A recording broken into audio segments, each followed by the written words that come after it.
It is 12:59. Good afternoon from the Superbook.com Sports Desk. I'm Lucas Panzica. NHL free agency officially started today. The Preds have signed forward Jimmy Huntington and goaltender Devin Cooley to one-year contracts. Big 12 media days started up today as well, and new commissioner Brett Yormark, though he doesn't officially start his job until August 1st, had his opening statements for the first time as Big 12 commissioner, said, quote, "The Big 12 is open for business." The Atlanta Braves currently taking on the New York Mets at home. Bottom of the fifth inning, Braves trail 4-0. It is an opportunity to pull within half a game of the Mets at the top of the NL East. Braves needing to rally with a few innings to play. Nashville Soccer Club back in Geodis Park tonight, hosting the Seattle Sounders, looking for their first home win since May 18th. NSC last played Seattle in the season opener. That was a 1-0 win at Lumen Field. Kickoff tonight at 7:30. For all your foundation repair and waterproofing needs, visit USSTN.com. Breaking news at once on your home for the Titans and Vols. This is 104.5 The Zone.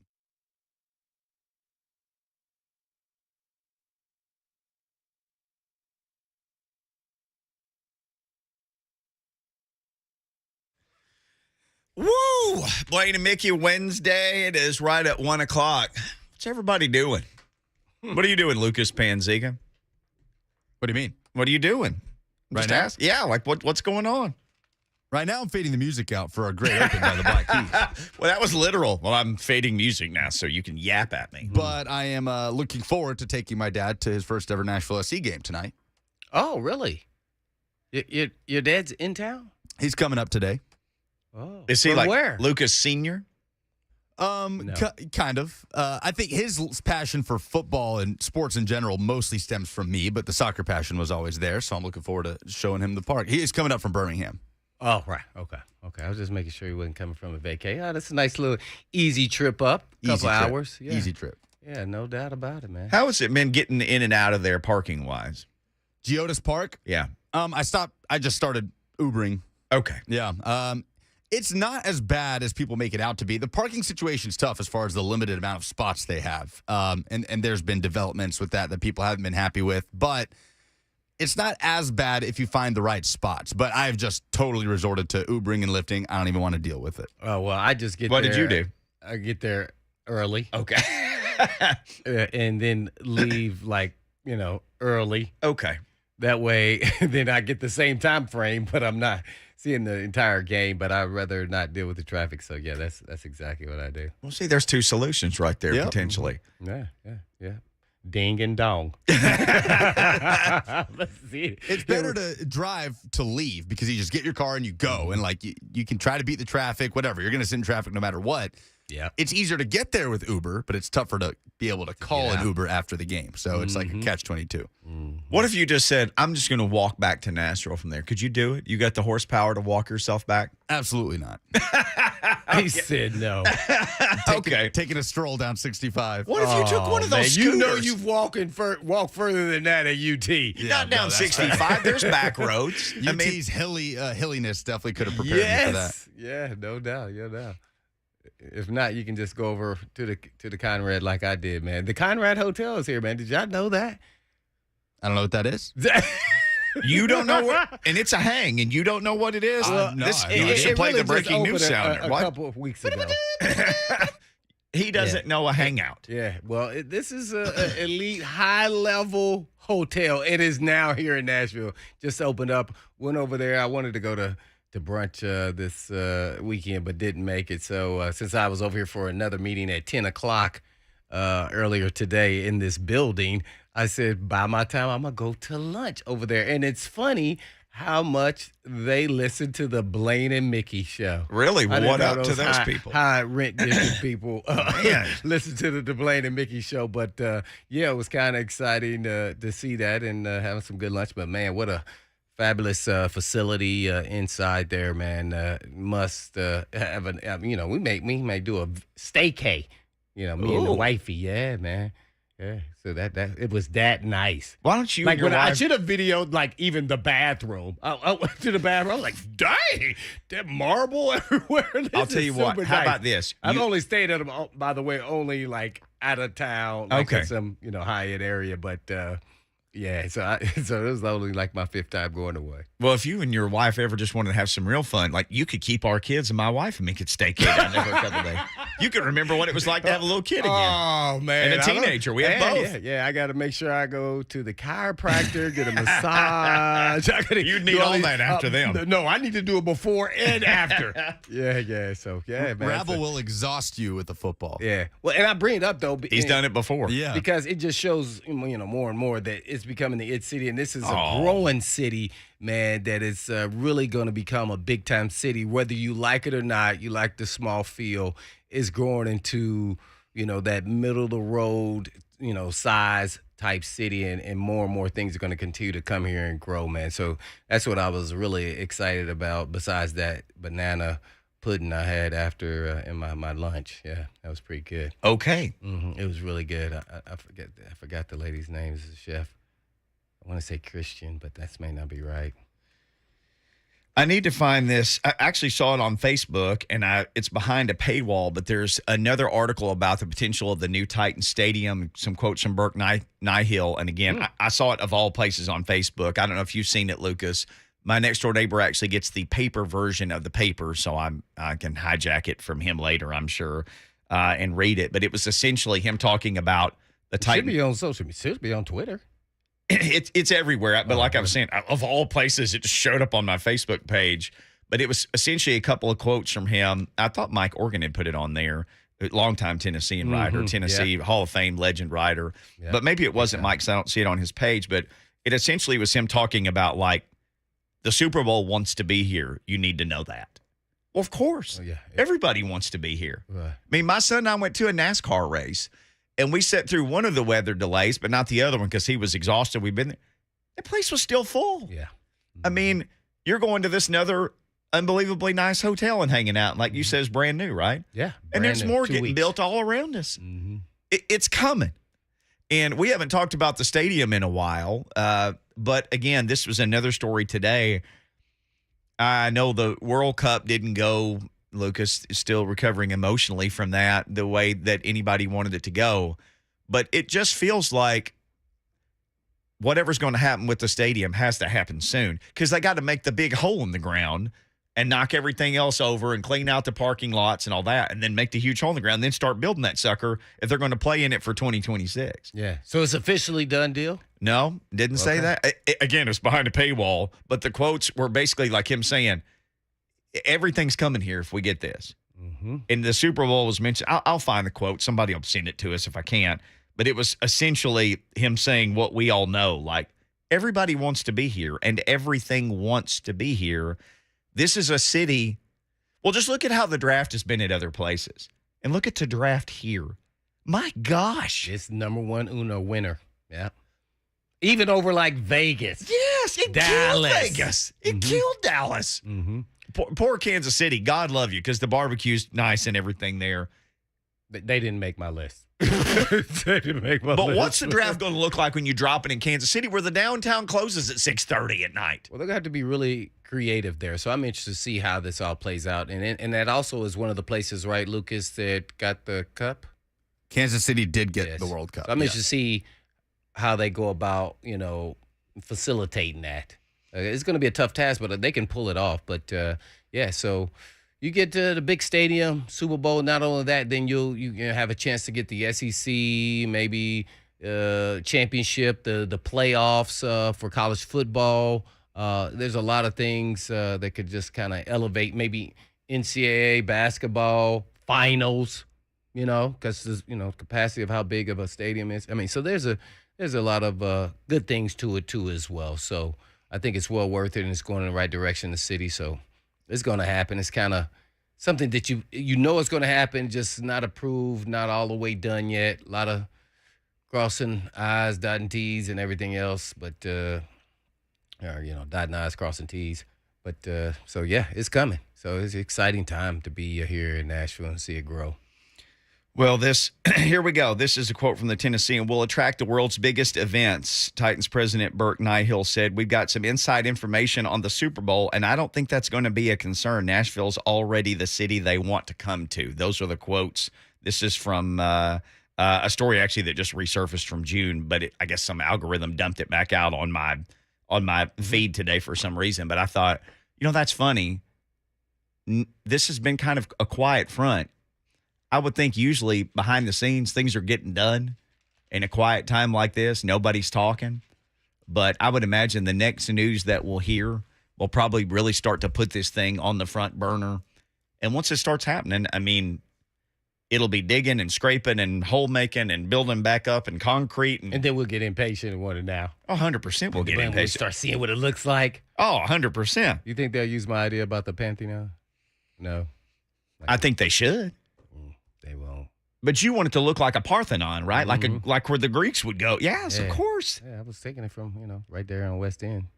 Well, doesn't the one in Minnesota kind of look like a Viking ship a little bit? Maybe kind of a little bit. And then the one in Vegas kind of looks like a giant Roomba, trying to clean up. Make ours super special. Like, dang, when people look at it from other states, man, we should have done something like that.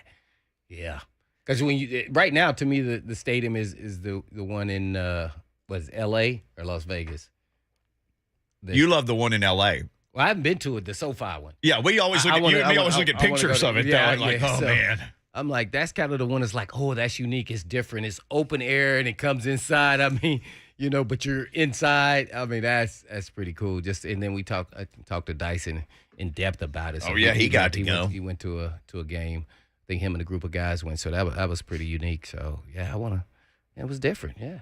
Jon Hale is saying on the Zone TV chat, he's a frequent participator. Always good to see Ja jump in there. Nashville interstates have got to be widened. He said in San Diego, San Diego doesn't have a team anymore. He said their interstates are 6 to 8 lanes wide. Get with the times, Nashville. Mm-hmm. And that I would agree. Yeah. Mm-hmm.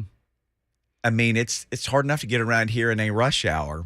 And if you start thinking, because you played in the Super Bowl, and we've been fortunate to go cover Super Bowls, and just think how nuts it is around like the hub of where it is at that point. Especially downtown. And then you still have everybody's trying to get to work that day. Now, some employers might be like, hey, we got Zoom now. Go home and we'll all Zoom on our meetings this week. But still, I always said comparable city size, sure. But all that's got to be figured out. That's going to come, let's be honest, afterwards. Yep. It's gonna be after. It's no different than when you see new neighborhoods and it's on a 1-lane road, and all of a sudden, after the neighborhood is complete, then all of a sudden the streets are widened. Yep. That is just you wish it could go at the same time. Why not? It's coming. Just blow up everything at once and just do it all. Yep, and everybody's just miserable then. And then then you get then you get the new stadium and new everything, and then it's like, oh yeah, that was way worth it.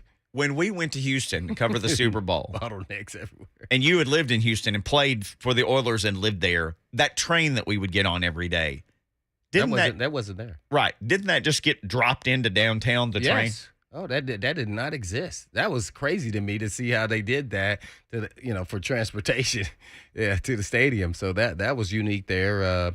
Traffic there, even though it's big and it facilitates that, is still horrible. Yeah. And now probably most big, cities are like that, whether you're talking about Houston, Atlanta, New York. It's still never going to be enough. So I designed where I lived, where I would be going against traffic, like the opposite direction. And I was very methodical. There was no way. You know why? I was like, I got to get as much rest as I can. So I want to live right in this area where I'm going against traffic. That's how bad it was. Like, you are thinking in those terms. We're talking about, man, I'm still like 20, 23, like I'm Lucas's age, man. And I'm up here thinking, like, there's no way if I am late for practice and I get fined because I'm stuck in traffic, not having it. I wish I was still 23. Well, you're close to it. So, yeah. Those are good times, though. People are going to be frustrated. You think this traffic now, it's going to get worse before it gets better. That's just going to happen. The more and more you see these tall buildings downtown, the more and more traffic's coming. In the meantime, the people over Conrad, who's, part of the, I guess, hotel accommodations and make sure to facilitate a Super Bowl, the people were awesome over there, man. Dang. Some of the nicest people. Had thorough conversations with employees. Mm-hmm. Mm-hmm. They were like, yeah, Blaine and Mickey, you guys should go national. Oh, man, yeah. That's how much they listened to the show. Yeah. They said, who's that kid Lucas, though? They did not say that. They did not say that. Yeah, so it was pretty cool. So this, I remember us going and you saying none of this was here. There was no train here like this. Oh, yeah, in Houston. Lucas, just imagine if Nashville just said, and this would be the equivalent, right? If Nashville just said, we're going to just put some train tracks around the downtown streets. Or a monorail or whatever. you Yeah, wanna call it. a light rail. And then we're just going to run a train on them. Just run the train all through the city. And it almost hit like 100 people. And do you remember we were riding on it once and a guy walked right across the street in front of the train? Oh, yeah. And we were talking and you were like, somebody's going to get hit. And like just somebody sitting next to us said, it hits like an average of one person a week. Wait, here? No, in Houston. Oh, I was going to say. They just dropped a train. Yeah, because I don't think the people were used to it, and then they would see it coming around the corner and wouldn't know. It was kind of like it would that. be a disaster with the scooters, the bird scooters. They'd be getting just plucked off I the didn't street even by think trains about that. constantly. Yes, but I got nervous just driving next to somebody in a scooter just coming here. Oh, it makes me nervous I was too. like, oh my gosh, man! Please don't let that lady come close to my car. I do not want to accidentally hit. I got way over to the left. I almost hit the statue right there at the roundabout. Man, that's how bad I was nervous, man. Because she was shaking on it. Oh gosh. I'm like, I don't think she's comfortable. Well, and you can see that. I had somebody fall right in front of me one day on one. And I go slow around them, fell right in front of me, and I was able to stop because I was going slow. I would recommend everybody do that. But, I mean, maybe they'll just drop a train downtown ahead of all that. I'm telling you, you would just be riding this thing, and it would go right down the middle of the street, then it would go over a sidewalk, then it would go like. And it wasn't even finished all the way, by the way, either, when we came for that Super Bowl, so they didn't have enough time. So we shall see, but it's all coming. A new rail system, yes. Wow, yeah, that'd be cool. I got to find a way to get, boats. I suggested boats before. Like if you work outside of town on a riverside of the city, you just get on the boat and like the boat brings you in and out. Yeah, commuter boats. All right, yeah. All right, We already got a river. Mm-hmm. Elevated train, says Job. They're going to have to elevate a train somewhere to get people around. We're going to take a train out of this segment. Here's what we got. We continue looking at Tennessee opponents for this year, and it's also, if you root for another SEC team, it's a chance to hear from all these different SEC teams. Jon Hale will join us next, who covers the Kentucky Wildcats. Cats have won 10 games, 2 out of the last 4 years. What's up for this year? We'll get to the bottom of all of it next on Blaine and Mickey. BBN.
Lucas is reaching out to the Kentucky reporter, Jon Hale, who's set to join us here in just a minute. Again, lots to talk about with the Wildcats as Mark Stoops and the crew look to, who knows this year? Like I said, 10 games, 2 of the last 4 years they've won. You know, it's interesting if you're a Kentucky fan. I'm always curious. I remember talking about this before last football season, that to me one of the most interesting things about Kentucky football is what's the floor for Kentucky football now? Like if you're a Kentucky football fan, if they don't win X amount of games, like what's is it 10 games? Is it 9 games? Like what's the – because it used to be like, I don't know. Kentucky fans have always supported football great. Mm-hmm. They go to the games, but it's like, if they win 6 or 7, that's awesome because basketball's coming.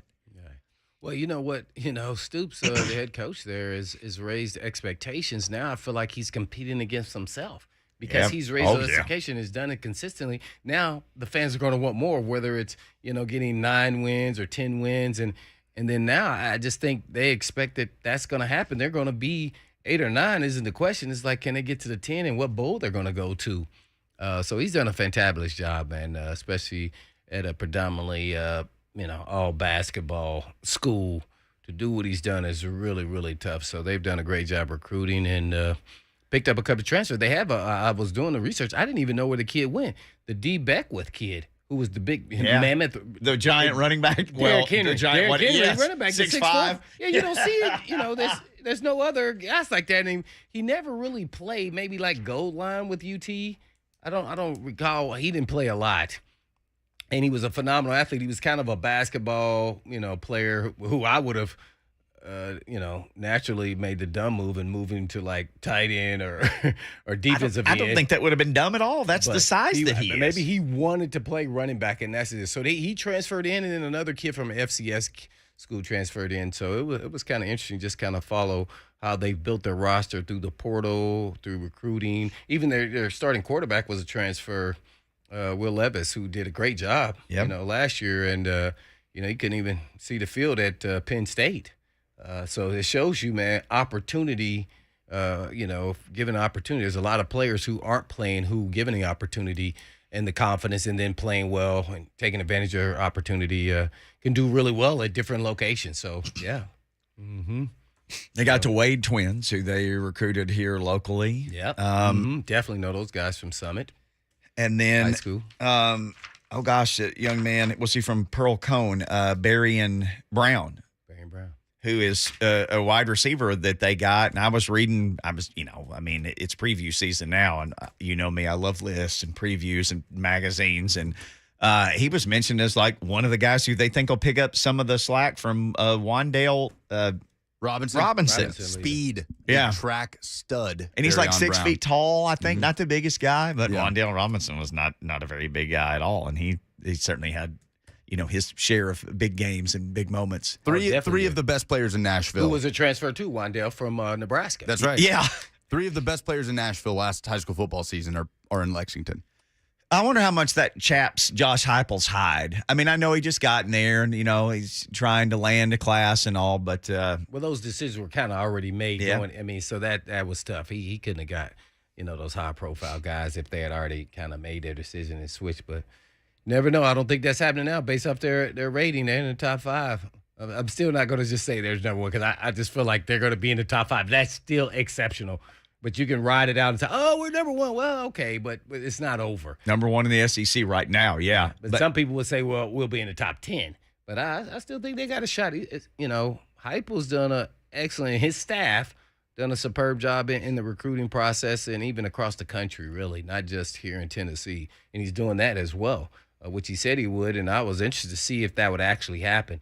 And get some transfers in from, other schools that were local guys. So we'll see how much they contribute and to limit it to a lot in their role. So it's exciting times for Tennessee for sure, but Kentucky still holds the fort. And I wonder, how do they look at Tennessee? Because Tennessee escaped with a win last year right at Kentucky. I remember watching that. It was a night game. 45-42. It was going back and forth. Bananas.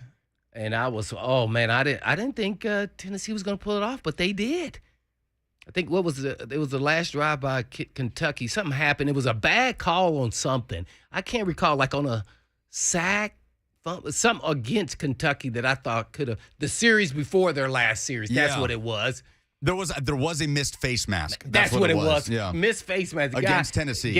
Against the quarterback. Mm-hmm. It should have been on Tennessee. Yes, and they didn't call it at home in Kentucky.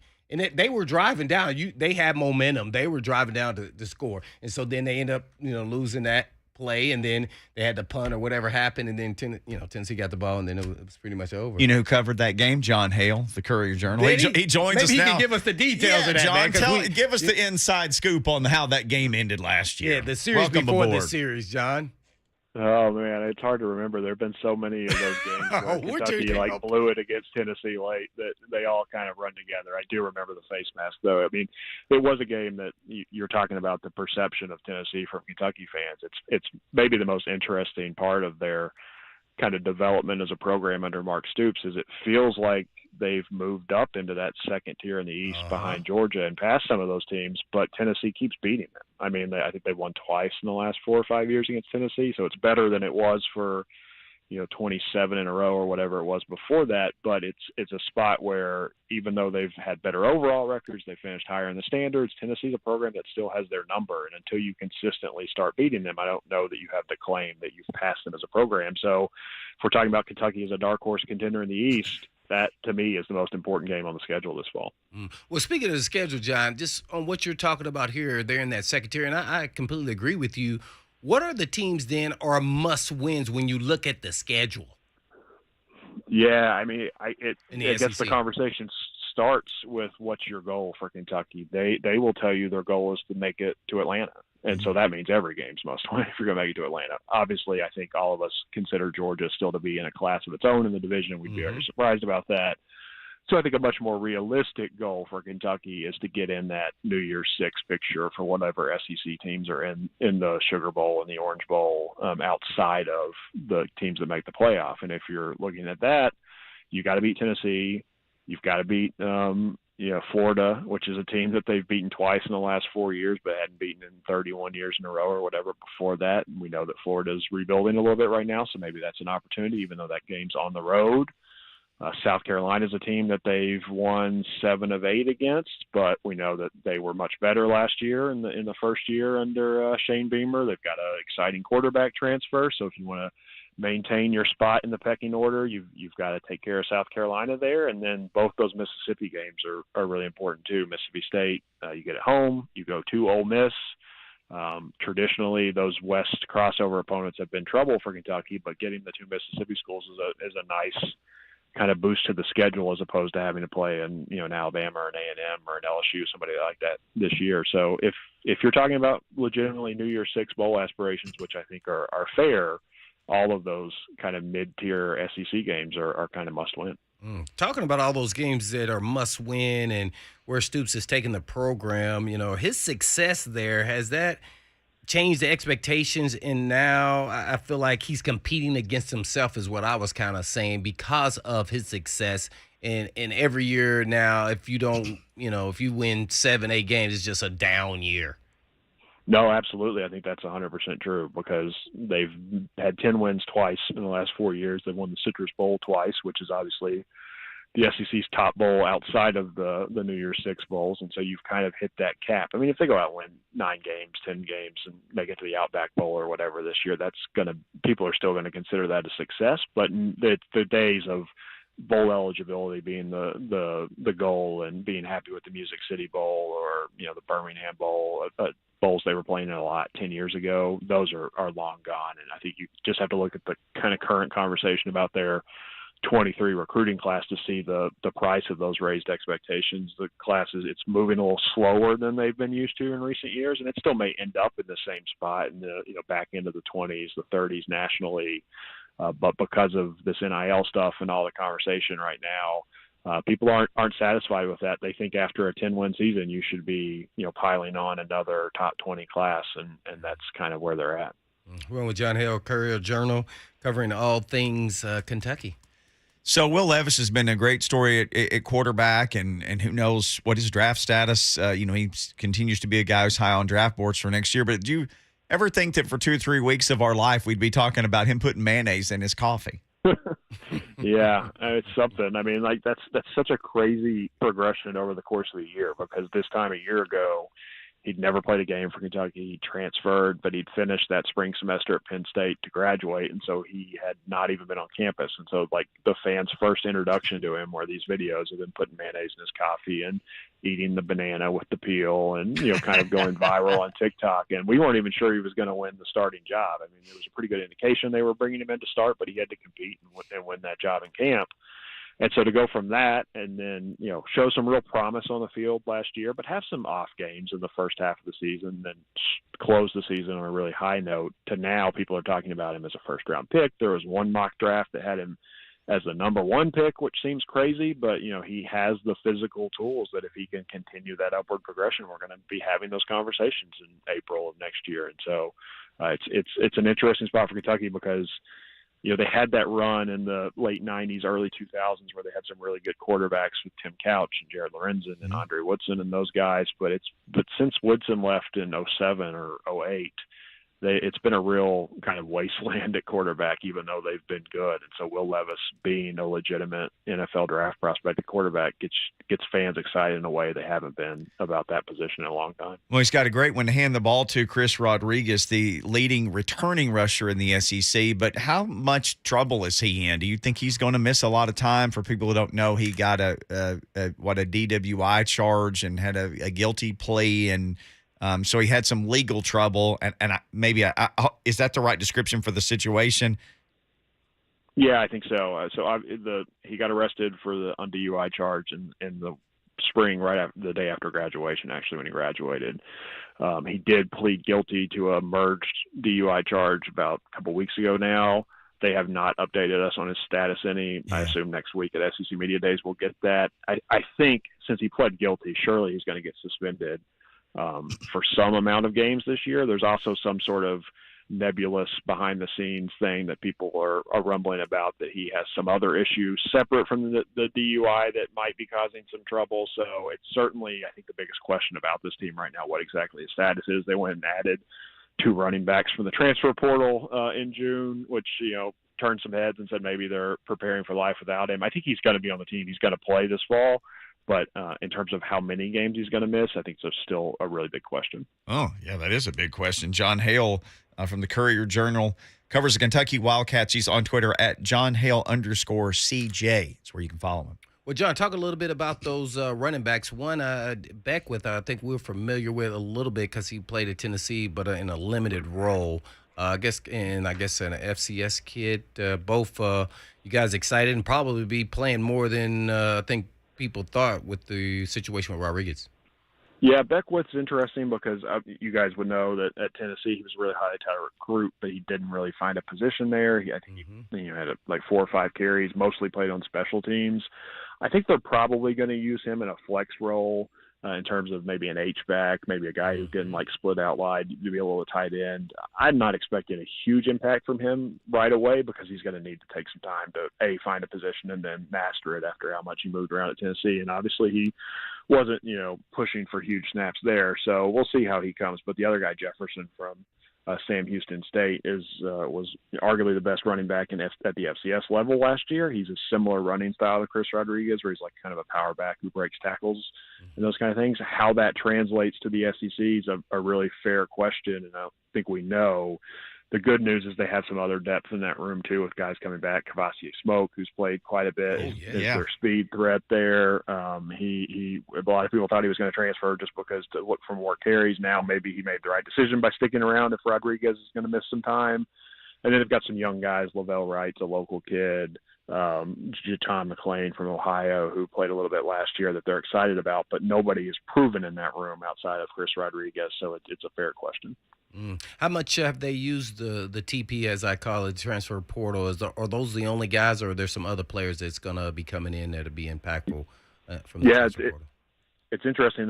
It was kind of slow because it was so big for them last year, where they added Will Levis, they added Wan'Dale Robinson, who broke the school record in catches and receiving yards. They added Dare Rosenthal from LSU, who started at left tackle all year. They added Jacquez Jones from Ole Miss, who was their starting middle linebacker. And so at the end of spring practice, they had not really done a lot. They did add Tavion Robinson, wide receiver from Virginia Tech, who was here in the spring, who's kind of the like-for-like replacement for Wan'Dale Robinson. I don't think anybody expects him to break the school record for receiving yards again, but he is going to be the guy they use in that role. And then it was kind of a bunch of question marks. Okay, what's next? But since the end of the spring semester, they've been really active in there. They added Kedron Smith, a defensive back from Ole Miss, who's probably going to be one of their starting corners. They added a couple other defensive backs from this, kind of group of 5 level who are going to come in and compete for snaps at the positions that they have some real question marks. A lot of people thought they were going to kind of target an offensive lineman because they need three new starters there, but they did not. So I think that says a lot about where they feel about that position group among the returning guys. And then the recent additions, the 2 running backs are going to be interesting as well. So mostly defensive secondaries, their big area of concern where they addressed in the transfer portal, and it was the area where they needed some immediate help. So how is the recruiting going with the high school players, and has it been impacted with the NIL usage or not from recruiting? It definitely has. I mean, Mark Stoops was on a radio show here locally in Lexington last week, basically putting out the call for Kentucky's boosters and fans to go out and set up their own, if you want to call it a collective, if you want to call it something else, but to essentially get to the point where so many programs are now where they're very adamant that they're not going to guarantee deals. They think that is against the rules, but they want to say we have this fund available for NIL deals when you get here. So they have a little bit of a ability to show this is the amount of money that's available if you go out and earn it. So that part of it, I think they do feel like has negatively affected them in this next recruiting class. It's what they have committed right now is really kind of focused on in-state guys, which is something they've been really good about. But Kentucky does not recruit or does not produce a ton of high-level Division I talent every year. So that's kind of dangerous. They added their first 4-star commitment over the weekend. So there's at least some momentum there. It feels like they're in a good spot with, several other 4-star guys, but it does not look like it's going to be the same as their 22 class was the best class in program history, or at least in the recruiting website era, number 15 overall. They signed a 5-star kid to headline it and a bunch of other 4-star guys.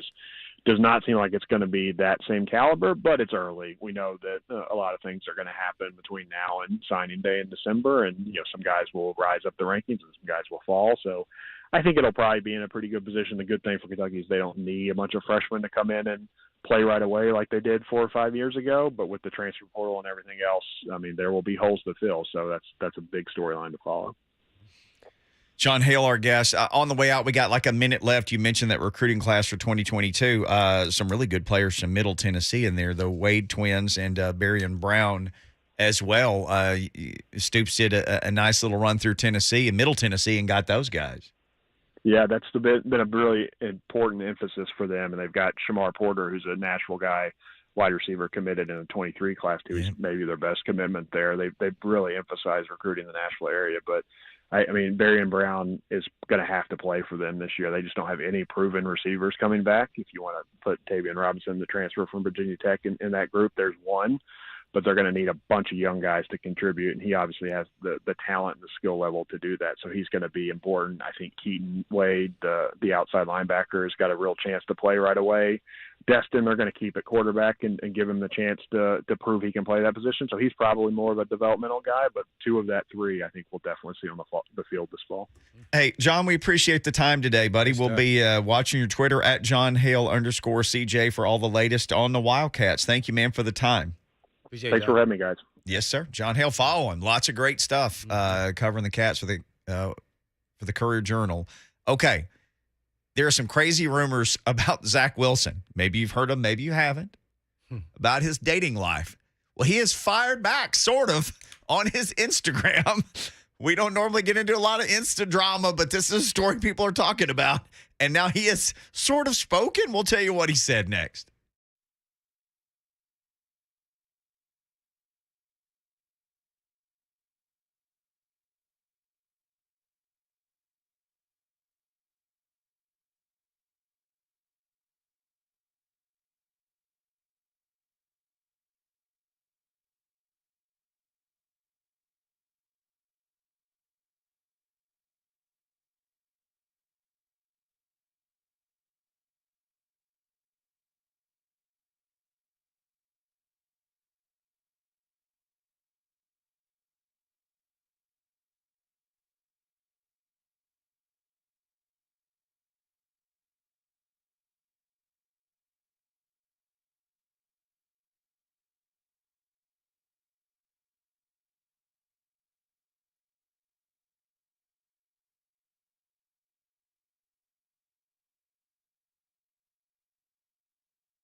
Blaine and Mickey, 104.5 The Zone. So I don't know. You don't have to be on social media to see some of the crazy stuff that happens out there in the world. But there were some accusations by Jets quarterback Zach Wilson from an ex-girlfriend that he had cheated on her with his mom's best friend. And as you can imagine, people create content. Our good friend Austin Huff with Corked Bats had some fun with that, as did many others. It was basically her trying to make him look bad, only it backfired because it really didn't seem to bother anybody. As a matter of fact, a lot of people seem to rather enjoy the salacious, thoughts and details about this. So this guy, because you think, okay, there's multiple schools of thought. And this, anytime we start talking about colleges and a coach is going to come out and say this, or they're going to have a press conference, or they're going to release, I always like to say, okay, let's take a step back, and I'll tell you what I would do in this situation, because I was in those situations. But when it's an individual and he gets accused of something like this or like anything, it's kind of up to that individual. It's summertime. He's not at the Jets every day. He's not down there.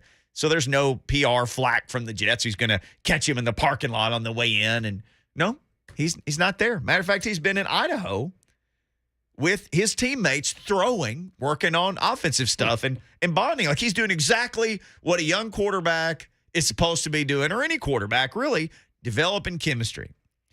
So he put this on his Instagram with all these great pictures of him throwing and like guys water skiing and catching footballs and all this stuff. It says, took the boys to Gozer Ranch Club in Idaho. I don't know this place, but it sure looks nice.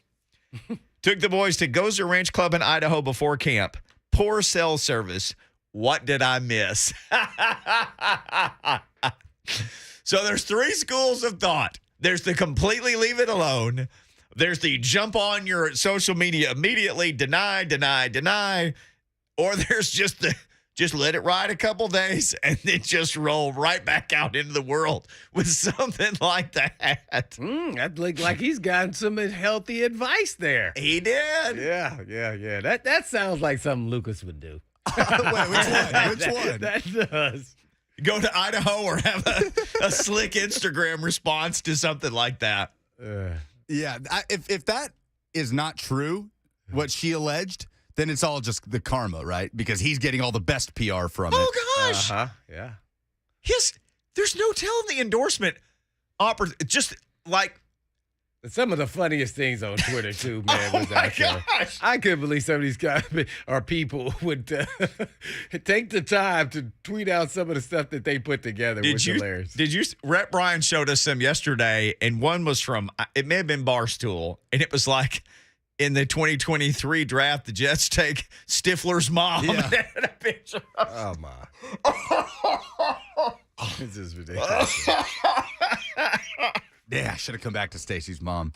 Oh, you blew it, man. Yeah. Or here's to you, Mrs. Robinson. Either one would have worked, probably.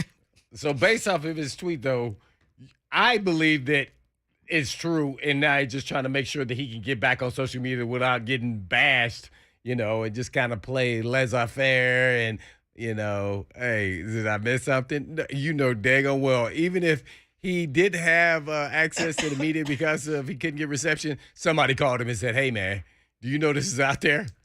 Well, I'm sure he got 8 million messages like, hey, brother. Oh, yeah. Text, you seen what Sally Sue was saying about you? We'll have to keep an eye on that first Zach Wilson media availability at the start of Jets training camp. Because he's going to get asked about That'll be it. the first question. I mean, in New York, of all places? Oh, yeah. And how do you answer that, Lucas? I bet he gives a sly grin with a no comment. Yeah. There's a part of me in media is you're covering a guy that's an athlete where it used to be personal stuff was off the record, when it was something like this, not something that it was something bad happened and you did, it was, just really on a personal level. Now with social media, everything is out there, regardless whether you're going on a date or you're married or what have you. So it's not off the table to ask him about that. Yeah, because Just it's to see if you too can get an relevant. answer. It's too relevant. It's just out there. and you want to be the reporter that got the quote, and everybody wants. And here's the thing. If it was a Titans player and there was some crazy rumor and then he kind of addressed it with a wink like that, somebody's going to ask and we're all going to run a soundbite. There was a New York radio host on The Fan that asked Zach Wilson about his mom after he was drafted, about his mom and how attractive she was. He asked this to Zach Wilson in a phone interview, and Zach was clearly very uncomfortable. It was a very inappropriate question. But you mentioned the New York media. It was Now, I still feel like that should be off the record. Anything that has to do with me, it's okay. But any of my family members, that you can't be asked about my family. My mother, you just can't be doing that. Unless she did something to provoke that, you could still not answer it. But you can't be just randomly asking about other people in your family. It was Craig Carton of The Fan in New York, and he had Zach Wilson on shortly after he was drafted and said, quote, "Your mom has become the lead story, and I say that respectfully because people are like, the star of the first round of the draft is Mrs. Wilson because she's very attractive. And I'm wondering how awkward that is for you, that you just got picked second overall, and the focus is, wow, his mom is really hot." What are you supposed to say to that? Well, there's the way your introduction. that didn't sound too bad, but I don't know. I don't know, like, hey, man. That's why I got good looks. And keep it moving. Zach said, yeah, it's not my favorite for sure. I like to keep her out of the spotlight. She's an awesome lady, and I love having her support. That's a perfect. Yeah, it was a good answer. He's a sharp kid. Yeah. But it's like, welcome to New York, bud. Exactly. This isn't Provo. Hey, man, I know you've been in Provo for these last 5 years, but this is the way we handle things in the Big Apple, son. We're going to ask about how hot your mom is. Oh, please. At least he probably knows it's coming this time. Yeah. Well, I can't wait till somebody asks him about this story about his mom's best friend. Oh, my God. What if he gave you just a little smile and just said, sometimes you just never should believe some of the things you see on social media. And then whether it's true Next or not. question. Yeah, he can answer it. He'll be prepped. He's got plenty of time. And with a smile, though. Yeah. Mischievous smile. Yeah, like he's with got a little that. hint of maybe it's true. I'm not going to say anything. Yeah, he's got to come up with something really good. Okay. Well, now I'm waiting for training camp to start. When the Jets report, we'll find out. When we come back, we had this discussion a lot when he was here. Is A.J. Brown a top 10 receiver? Because this is a time for lists. It's And list Mickey- time. And Mickey, I think, loves lists more than anything else besides his I family. do love these lists, but this is a discussion that we had because he's being We paid did, like we top did. 5. Yes. But where does he fit in list season? Also, a great question about Lamar Jackson. Is he a top 10 quarterback? Because there's a stat that I tweeted out earlier, the main stat that matters the most, and it rhymes with thins, and he's got those in droves. And I'm speaking in rhymes, and we'll be right back. I'm about to say, stop that.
It is 2:01. Good afternoon. I'm Lucas Panzica. NHL free agency started today. The Preds have signed forward Jimmy Huntington and goaltender Devin Cooley to one-year contracts. The Atlanta Braves currently in progress. It is the top of the eighth. Braves trail the New York Mets 7-1, looking like they will go back to being 1.5 games back of the Mets in the NL East. Nashville Sounds, they fell at First Horizon Park last night, 2-1 to the Memphis Redbirds, playing the second of a 6-game series tonight at 7:05, giving away tickets to the Sounds game coming up later on Blaine and Mickey. And Nashville Soccer Club is back in Geodis Park tonight, hosting the Seattle Sounders, looking for their first home win since May 18th. NSC last played Seattle in the season opener, a 1-0 win at Lumen Field. Kickoff tonight is at 7:30 from the Superbook.com sports desk. For all your foundation repair and waterproofing needs, visit USSTN.com. Breaking news at once in your home for the Titans and Vols. This is 104.5 The Zone.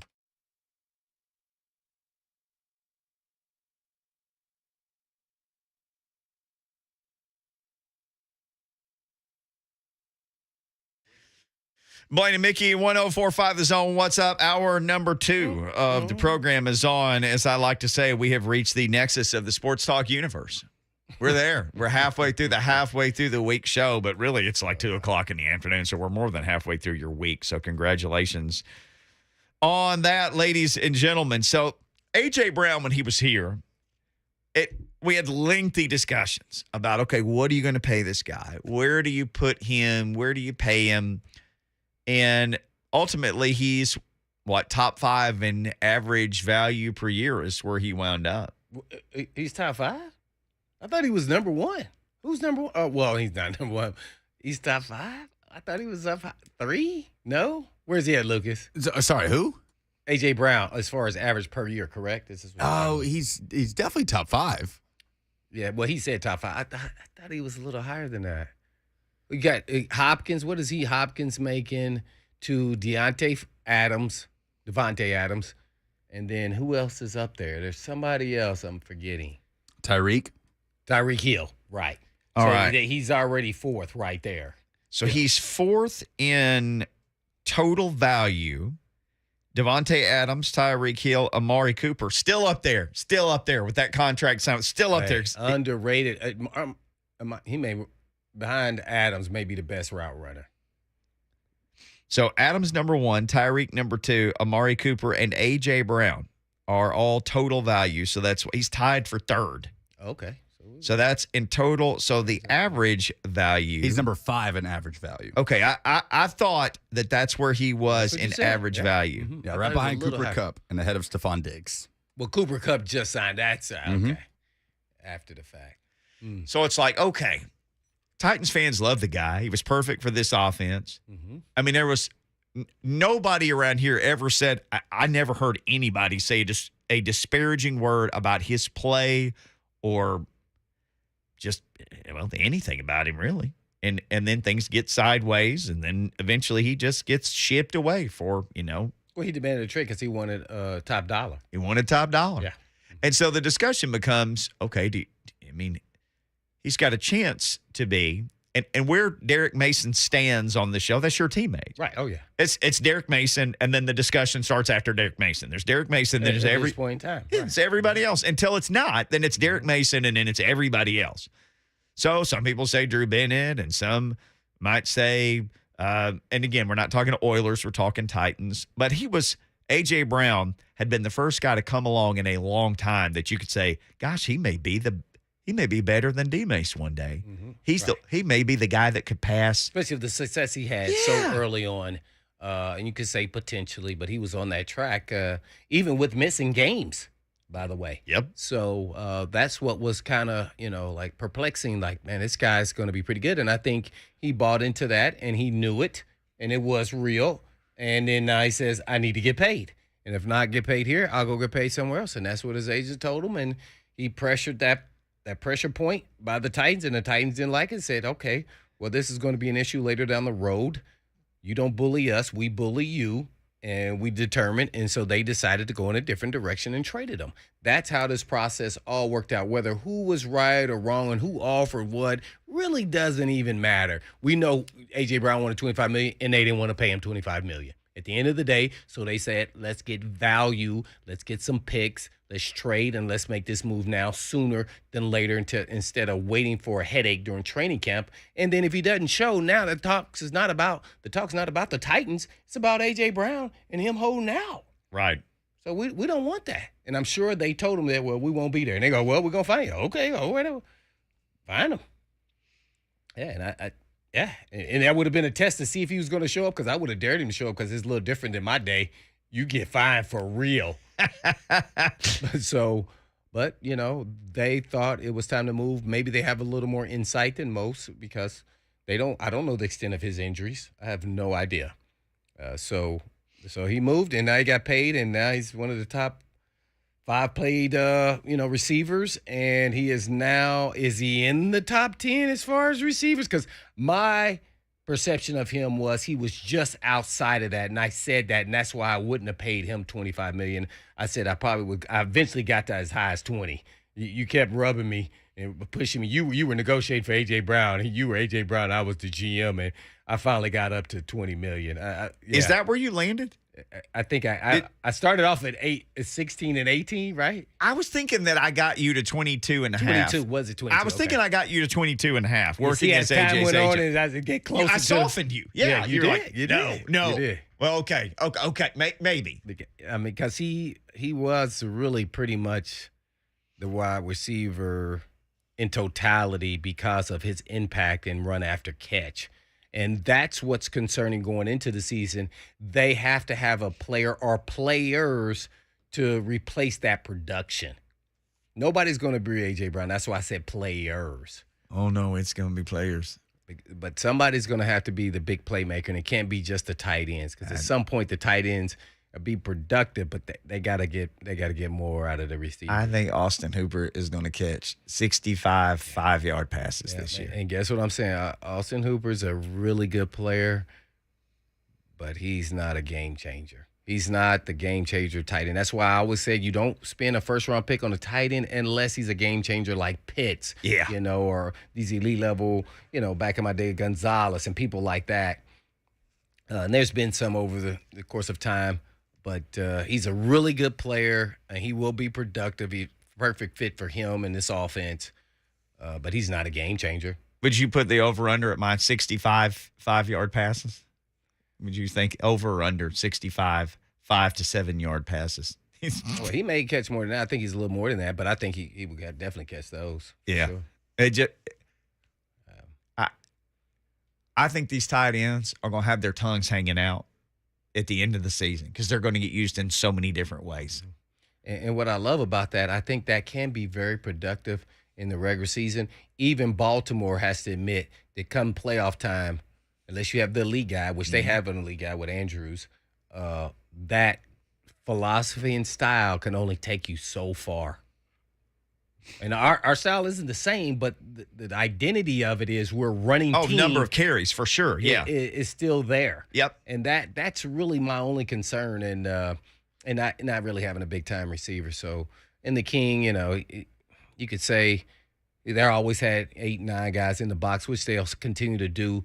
But at some point in time in the game, when A.J. Brown started doing what he was doing, they start going, all right, maybe we need to soft play this. We'll play, a soft 8, man box. We need to help out our corner, and we need to double them. Maybe we'll play a little cover 2, mix it in here, and then that's when you take your shots, and then that's when you gash them. So, we could say, oh, well, they always play 8, 9 box. Well, now they have no fear that they're going to ever even come out of it. Nope. None. I'll ask you, if you're the Giants, how many people would you put in the box? Oh, everybody. Everybody. Yeah. 12 if you could sneak an extra one out there. And their receivers are going to make plays that the Titans have, but I just don't know if they're going to make game-changing plays. Because the league is set up, they're going to make plays. And it's just hard not to. I don't care who you have at corner, but can they make big plays that change the game? Here's this ESPN list. So, again, we've referenced this a couple times. I love lists. I'm just fascinated by them, and it's them with – there was 50-plus execs and coaches and scouts and players. Number 1, Devonta. You know what I love lists too? But what I don't love is that there's no name behind these people who did these votes. That's what I don't like, because they could be having hidden agendas in this voting. That's the part. So, and I know it's hard because you won't get a list and you won't get an opinion if you're a reporter on asking them, what you think about these players. Number 1 on the list, Devonta Adams. Not surprised. So, again, these are the discussions we're having. Like, okay, was he better than this guy? Okay, number 2, Cooper Kupp. Nobody was better than him. He won the Triple Crown last year. Number 3, Jamar Chase. Okay. Number 4, Justin Jefferson. Remember, these are all the dudes I was cut up with. I know. These are people that you all know. Because that was based off how I was going to pay him. Where do you fit in here? Like, well, I'd pay this guy more. Well, I'd pay this guy more. Number 5 is Cheetah, Tyreek Hill. There's one of him. There's literally one of him. Ever. Right. Number 6 is Stefan Diggs, who's been getting it done for a while now. Number 7 is like the OG of getting it done, DeAndre Hopkins. Number 8 is Mike Evans, who's the biggest physical freak of a human being I've ever seen. And I mean that is the greatest compliment ever. He's the size of a redwood tree and then can outrun people. I remember him at A&M. I remember standing next to him when they practiced here. And he's a tall, long. He looks like a basketball player because that's what he was initially, coming out of high school. I think he only played 1 year of high school football. Sweet mother. He looks like a defensive end. Like his butt and his legs and just his shoulders are as wide as the doorway. I mean, he's sticking all the right places. Oh, my Lord. Yeah, he is. You know he is. Number 9, Deebo Samuel. Oh, no, he's not that. He's not. Okay. Not better than him. Number 10, DK Metcalf. Not that I'd have. I don't know. That's where I'd say, like, okay. So that's the top 10. DK. Okay, number 11 is Keenan Allen of the Chargers. So they list honorable mentions, and I would imagine it's in the number of votes they got. Number 12 is A.J. Brown. And that's kind of where I had him. Like, between 12 and 15, I thought elite. Scary Terry is after him, McLaurin. Then Chris Godwin. Then Michael Thomas, who's kind of been a mystery because he's injured. So, I mean. So he's about right, 12. Yeah. So what do you pay the 12? I don't think you should be $25 million a year. No, that does not say that. That does not say that. At max, I put him at 20. Because Chris Godwin, I think got 20. Keenan Allen's been good for so long. It's just he's with the Chargers. I mean, but I don't know where he's at, but he probably be at 20. 20. I think Keenan Allen is it. I think Keenan Allen makes 20. I think he makes 20 a year. I think it's about right. So if you look at he makes almost exactly 20 a year. Okay. And he got that contract a while back, I think. Yeah. So if you look at that list and you're number 12 on the list, although just the next guy who gets paid is the next guy who gets paid. But if you look at, okay, what's the number 12 guy make? What is it, 17 or 18 probably? Which is what, Christian Kirk? And it's what you said. You would think. Your opening salvo as GM Blaine Bishop was just like, I don't know, like 18.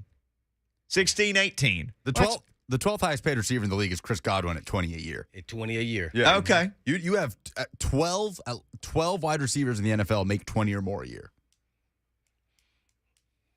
2 of them on the Chargers. So the Chargers, okay.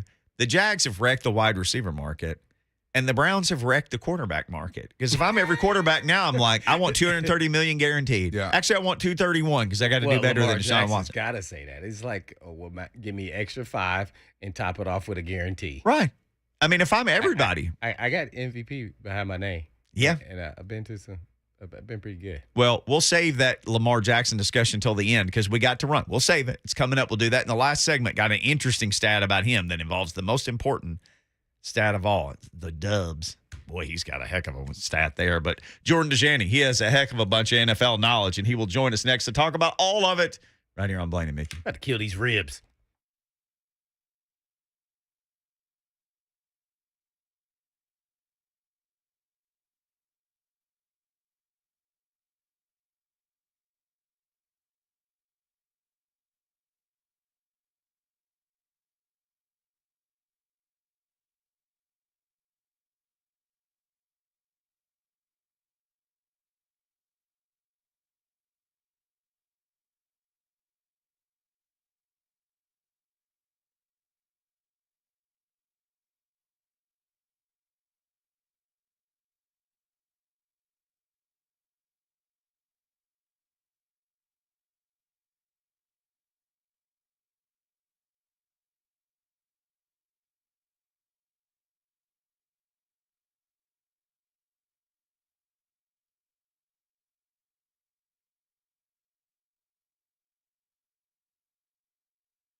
Blaine and Mickey, 104.5 The Zone. It's Winning Wednesday. Dun, da, da, da, with the Nashville Sounds. I'm going to be down there tonight. Maybe I need to win these tickets. Be caller 5 now for your chance to win a pair of tickets to see the Nashville Sounds host the Memphis Redbirds tonight at First Horizon Park. Here's the number, 615-737-1045. I think they're giving away like a jersey tonight, a jersey of Dansby Swanson, and scratch off cards. You can win stuff. Yeah, I think it's a big night down there. I told you and Lucas this story. The guy who was my Little League baseball coach in 1980 has a son who was like a great high school pitcher, and he was a great college pitcher at a small school in Arkansas, and then he was just kind of out there and playing independent ball, and he's the biggest Cardinals fan ever, and he got signed in the Cardinals organization a couple of years ago, and he's in Triple-A now. He's one click away from literally living the dream of playing for his favorite childhood baseball team. There's pictures of him in the dugout. His dad's my friend, of him like with all these Cardinals legends as a little kid. They would go to Cardinals games and, you could meet players and ex-players and things like that.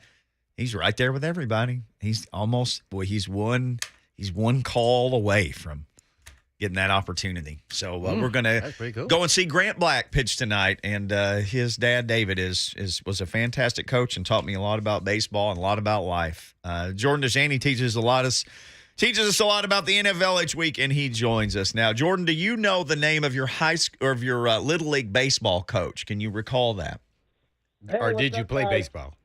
I did play Little League. Yeah, I absolutely did. I ended up quitting baseball because I was kind of soft as a kid, and I was very scared once we started letting the kids pitch at us.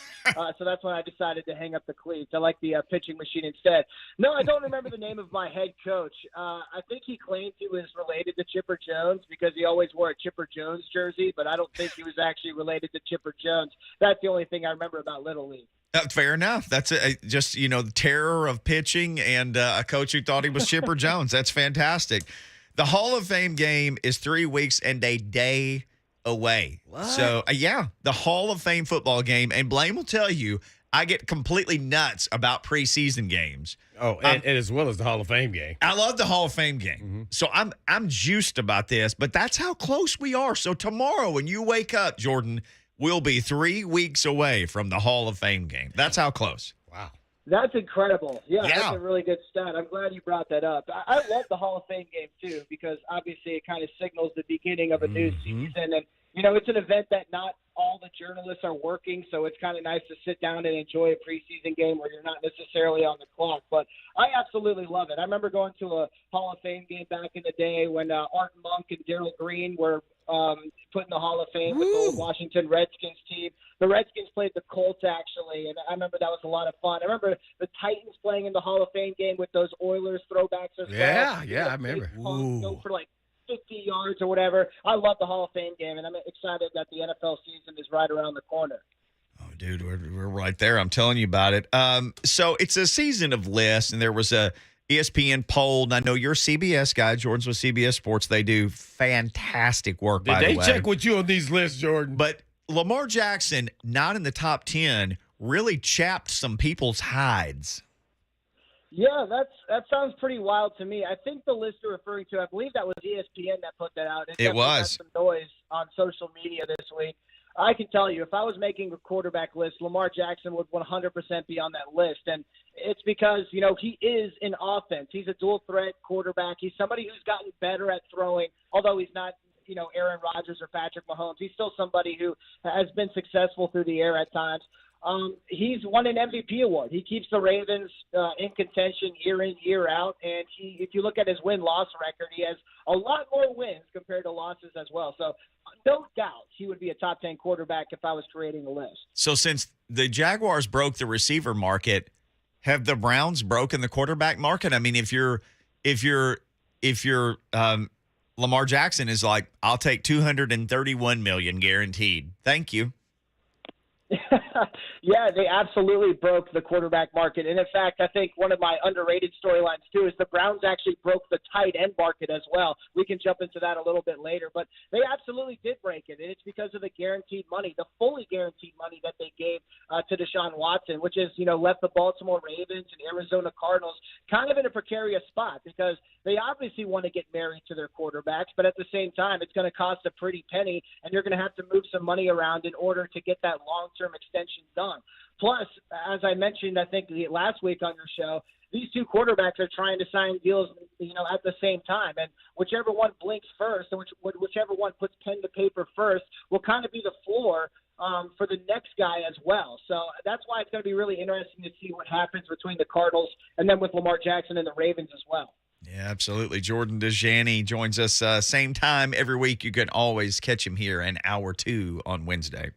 Well, Jordan, I want you to put on your coaching hat just for a split second from a media's point of view, and that is, how do you manage the quarterback room in dividing up reps, or even if you are dividing up reps, with Mayfield and Darnold?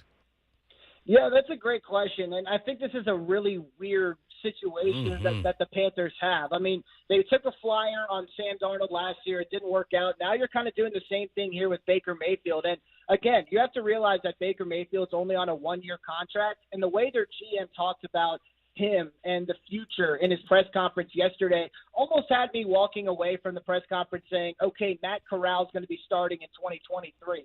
It's going to be very tough because the Panthers want to put on this appearance as if they're having a full-blown quarterback competition, when in my mind, that's the furthest thing from the truth. I think they went out there and traded for Baker Mayfield for him to start week 1. So that's a really good question. I don't know how I would be dividing up reps between those guys in terms of Sam Darnold and Baker Mayfield, because you also have to keep in mind you want to bring your guy Matt Corral along as well. You want him to get some kind of valuable practice reps, because according to reports, the Panthers considered him to be their number 1 quarterback in this past draft class, and he's also somebody that they kept in the loop when they were discussing this Baker Mayfield trade and trying to assure him that he's still the future in Carolina. So it's tough because you've got to put on the appearance of you having a legitimate quarterback battle, but there's also a young guy that you want to bring along and try to throw him into the practice fire, if you will, at certain occasions in training camp. So if you ask me, I wouldn't be surprised to see Sam Darnold taking the first reps as soon as we hit training camp, but I expect that to change as we march further into that camp. Completely agree. I think Darnold's going to be the starter until he is not performing well. I think he showed enough, and Mayfield getting in this late with a coordinator that he hasn't worked with, not to say it won't work out for the best for him, and it's a good fit, but, man, that's tough to do, not only learn the plays, but your players, and receiver and everything else, and the timing. So it'll be interesting, but, man, I think Darnold's going to start the season off as a starter. I think a lot of people would agree or not agree with me and you that they traded for him, but I'm like, who makes the most money? Who's on the docket for most money? It's definitely Sam Darnold. But I will interrupt you. I did mean that Baker Mayfield would start training camp as the starter. I don't think there's much of a chance that he starts legitimately week 1, especially when you put into consideration that the Cleveland Browns are coming into Charlotte, Baker Mayfield's former team. If you want any quarterback taking the field against his former team, all swagged up and all aggressive and ready for revenge, you know it's Baker Mayfield. No doubt about it. Good stuff. Now, will you still, as a media savant, still call the Steelers Stadium Heinz Field? I will. I don't even know if I've gotten confirmation on how to correctly pronounce the new field, the new company that they've signed on for the next, 15 years. Yeah, it's one of those things when you have a historical stadium with a historical name, that obviously becomes ingrained, not only in the culture, but also with the fans of the franchise as well. So it was a weird move, and I kind of feel bad for the company because they're obviously getting some negative flack because you're taking away Heinz Field, which was just so legendary for the Pittsburgh Steelers franchise, and now replacing it with a different name. What's some legendary stadiums off the cuff? Doesn't have to be football. You kind of remember that stand out. It could still be the name, but I don't know if it's any off the top of your head. Yeah, I thought it was interesting because I was looking at this, what was it, yesterday, and I think there's only 3 stadiums in the NFL now that have, unique names that are not tied to a company. I think it's the Cincinnati Bengals, the Green Bay Packers, of course, with Lambeau Field, and then the Chicago Bears as well. And that might be something that changes because Chicago's been in the headlines of having, moving stadiums or building a new stadium as well. So that might be something to change, where now we only have 2 other stadiums that have, that their stadium names are not named after a different kind of company.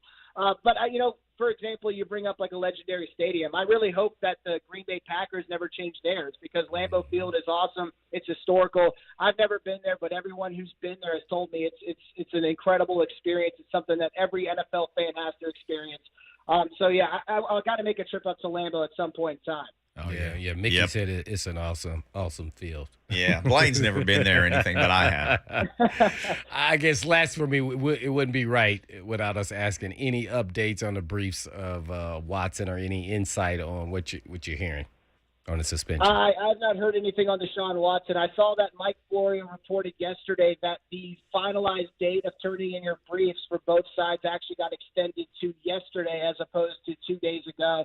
So Judge Sue Ellen Robinson right now, and according to reports, she's being very thorough with the decision that she's going to try to come to. You're going to see a lot of reports on Twitter talking about what may be a number of games that he's going to be suspended. I don't know how much credence we can give to some of those reports. For example, I saw one yesterday, and I don't even remember who I can attribute it to, but they were thinking around 6 to 8 games.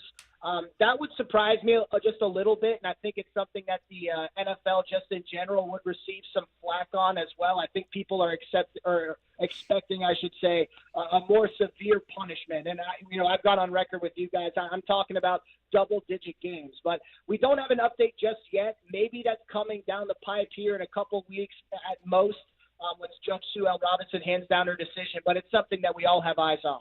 Going with Jordan Dajani, NFL writer for CBS Sports. And I feel a little weird talking about insight into Deshaun Watson's briefs, especially after everything that happened. Oh, no. Speaking about controversial things, Zach Wilson's ex-girlfriend tried to throw him into some controversy with this rumor about his best friend's mom. It seemed to only bounce up his street cred about 100 notches. And then he dropped this on Instagram a couple of hours ago. Took the boys to Gozer's Ranch Club in Idaho, which is like a resort-type place, before camp. Poor cell service. What did I miss? Oh, my God. So there you go. This kid is like, okay, I'm going to have some fun with this.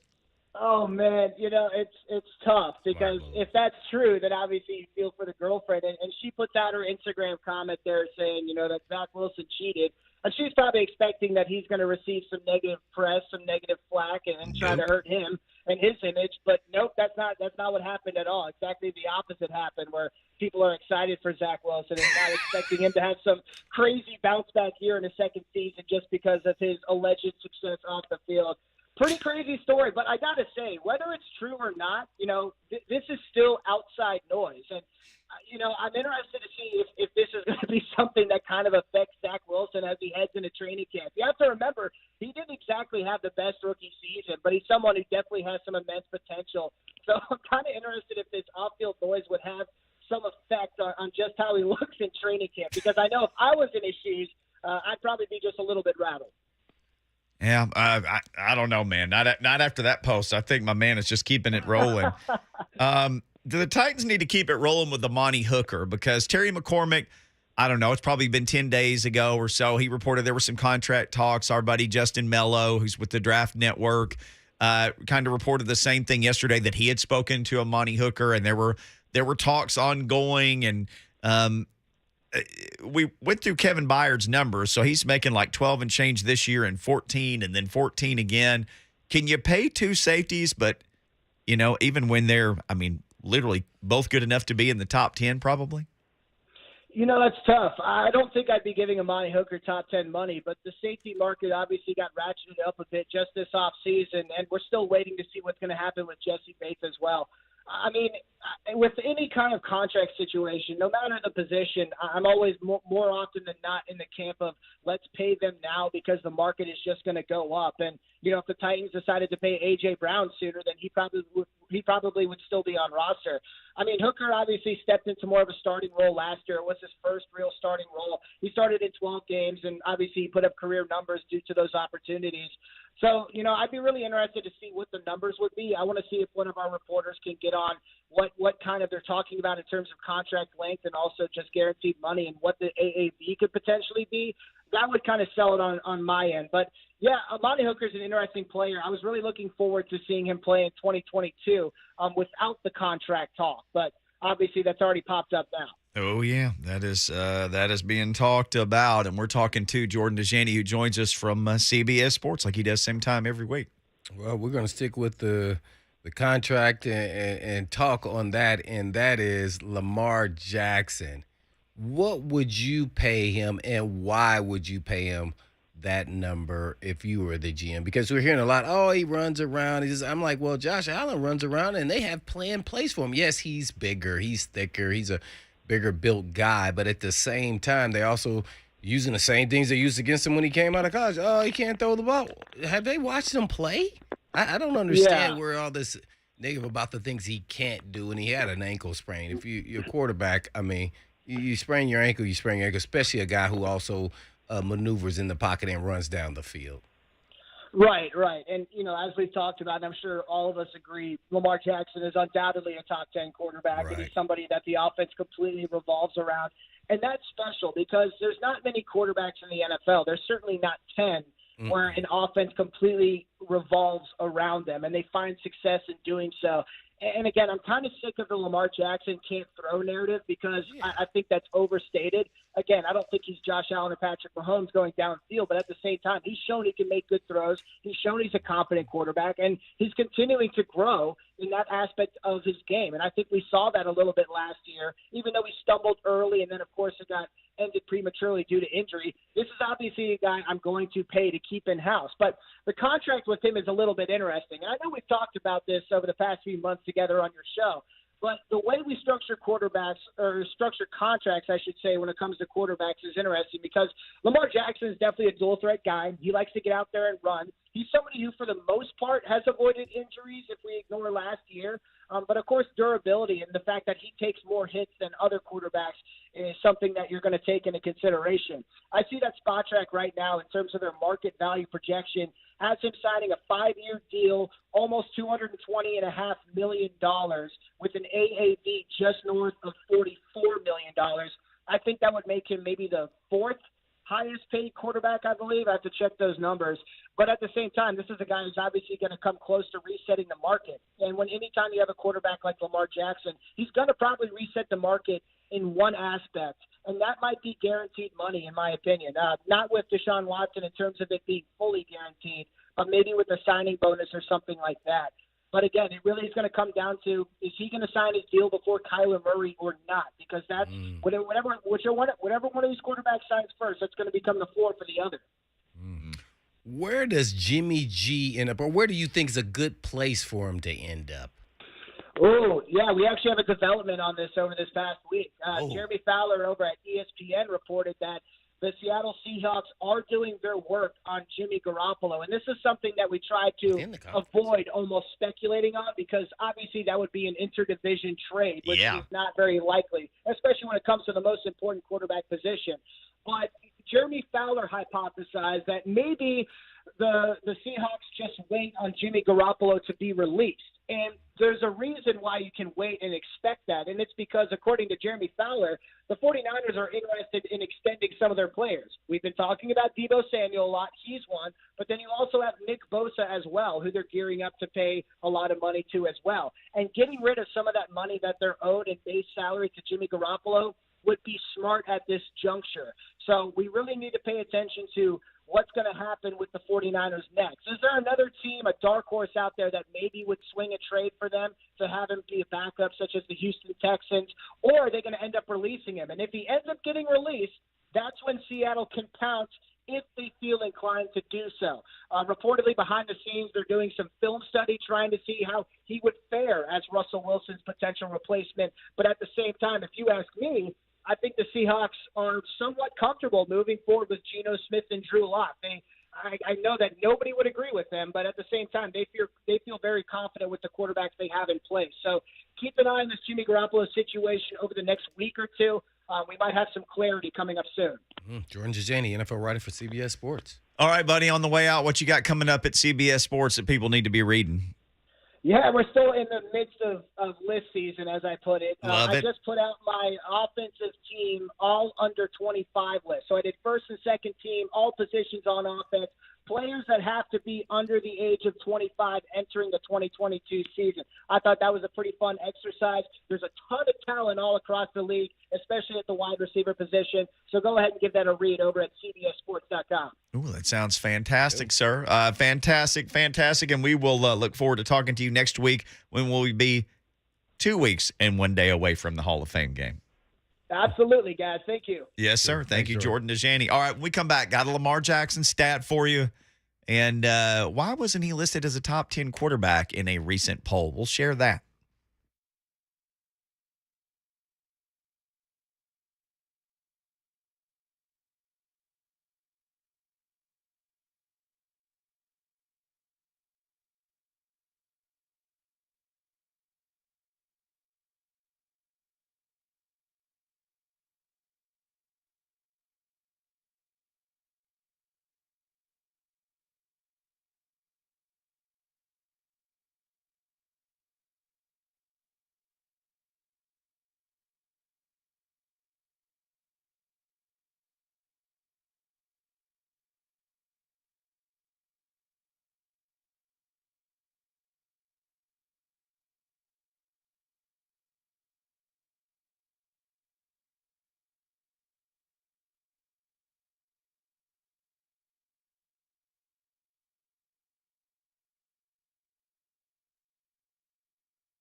Blaine and Mickey 104.5 The Zone. It's a season of lists.